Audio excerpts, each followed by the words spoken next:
Hey folks, welcome to Brass Wave Studios. I'm your host, Too Tall.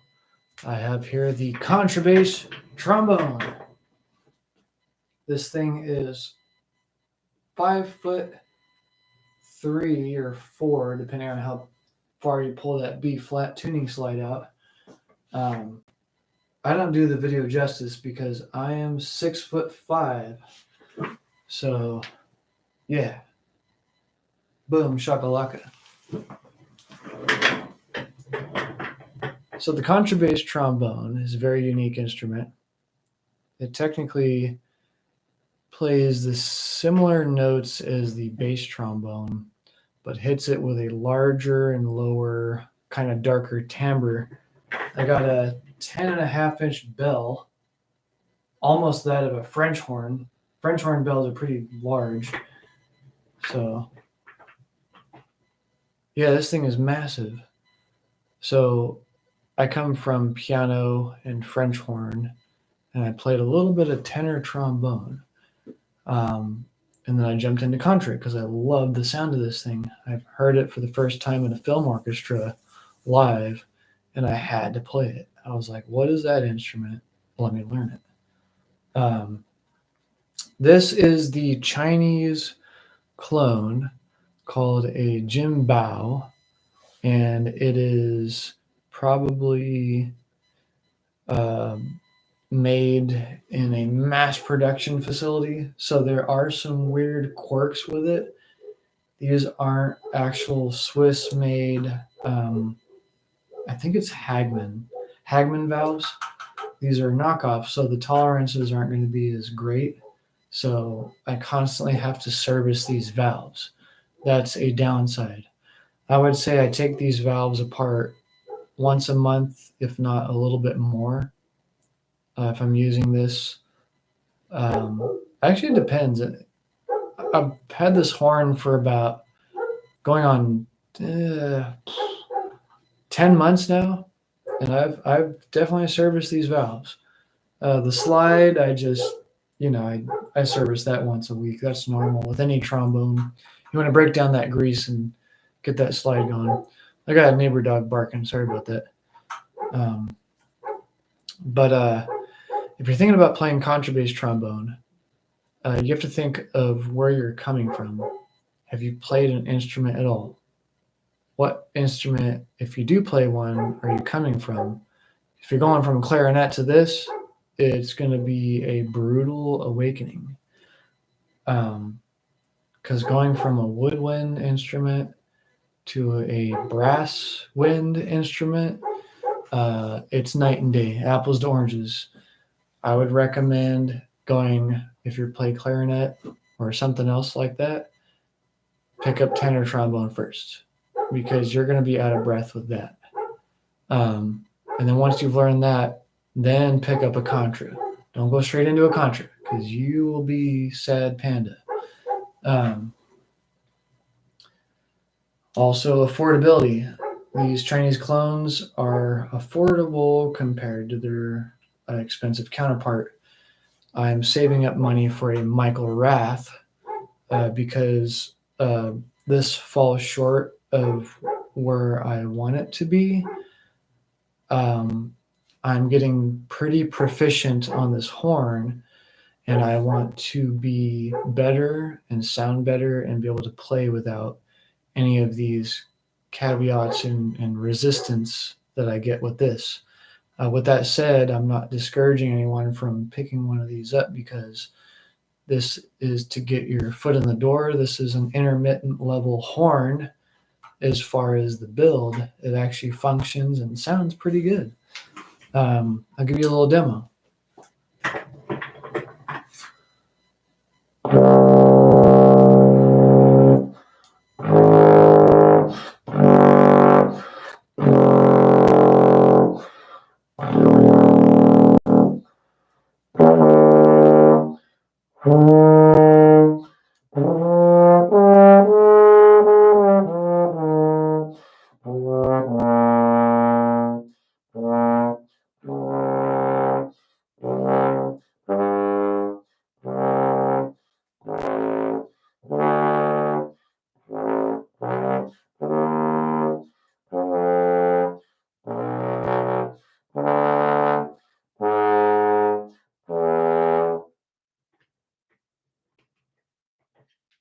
Anyways, there's a little demo of its low and intermittent high range. Um, Comfortably, let's see, I wrote out a little cheat sheet here. So, yeah, look at that, buddy. That is like, what is that, five below the staff? Anyways, E flat one, which is on my third position open. Um, and then way up there, I got F4, which is the first F above middle C. So middle C I can hit kind of comfortably if I've been working up in the higher range. Let me practice it for a little bit. There it is. So that's middle C. And then my lower C's. And then 8 VB below that C, which is 2 below the staff. I have to put the tuba mouthpiece in. Let me hit the 1 below the staff first, and then work my way down to, an octave below. Oh, there we go. C.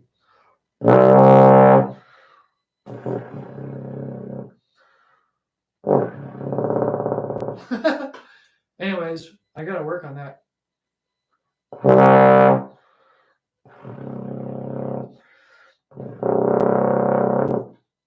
There it is.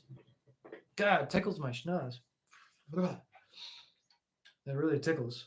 It makes my vision all bouncy and stuff. So that one, I think I need to experiment with a couple of different manufacturers of mouthpieces.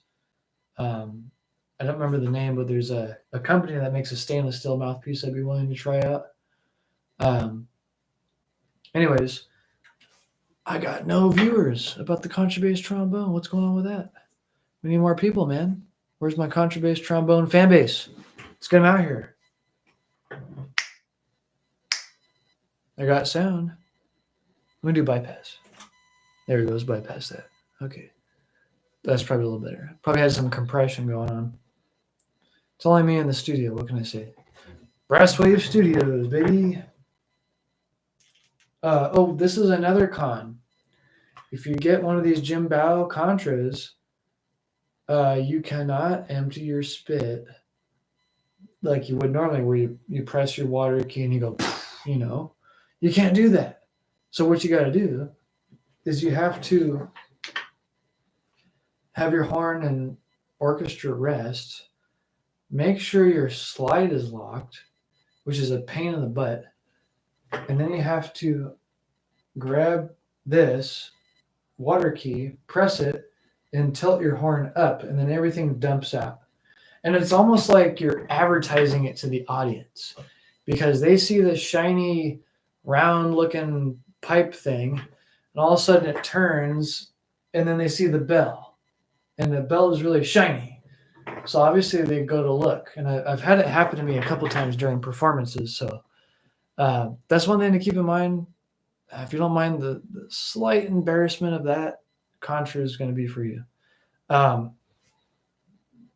Also, the slide lock is kind of wonky, and also the what's it called? The lead pipe is wonky. On a good lead pipe trombone, I've seen them threaded. This is not. This like pulls out. So if you jam your mouthpiece in there, guess what, buddy? You're pulling out your. Let's see. I'll do it right now. Bam. Oops! Look at that. I'm pulling out my lead pipe, and that thing is way in there. And then to get it out, I gotta give it some effort. Man, see, now I did it. Just for demo, I duped myself. Jeez, it's not coming out. See, this is a con of having a Contra. Jesus. I literally have to take a tool to get that out now. So I just duped myself. That's an example, right? Look at that. Boom. Also, you're going to want to invest in one of these. A Contra stand.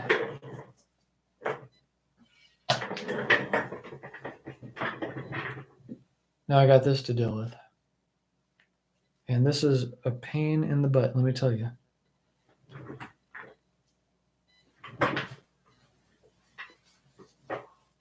I've actually lubed this thing up too with tuning grease, so it's even harder to get off when this happens to me. That is not coming off.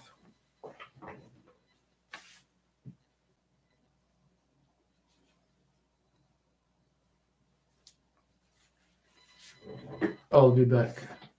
Actually, I'm going to end the stream now. But yeah, don't let this discourage you, because a calculated hit with a pair of channel locks and a pillow, one little knock and you can get this off. So, but during a performance, you don't want to do this to yourself if you have to switch between mouthpieces. So, yeah, if you want to play contra, you got to deal with a little, stuff like this. Other than that, it sounds amazing. So I'm learning a lot with this thing, and I hope you learned something about contrabass trombone. I know I'm all over the place. This is unscripted. This is live. So just a little excited. Mine is in the tuning open F, so the slide is open F. My I don't know what these are considered. First valve, I guess, is D, but this horn has a manufacturer defect where my D is permanently out of tune. So I do not dare play D1. I can get all my volley of Ds on fourth position. So yeah, D on 4. And then my valve 2 or largest rap is B flat. And then the two together is A flat. So I'm going to do open F, which is F just below the staff. And I'm going to do my valve combos. So I'm going to do F, which is open. I'm going to do D, and then I'm going to do B flat, and then I'm going to do A flat. And then I'll do low F, which is 2 below the staff for fun.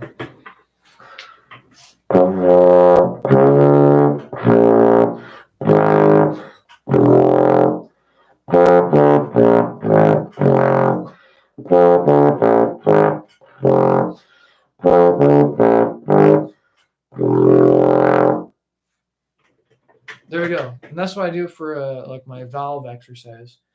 And I can go in reverse and reverse that, go from low to high. So anyways, that's the contrabass trombone, F contrabass trombone. Have a good day. Out.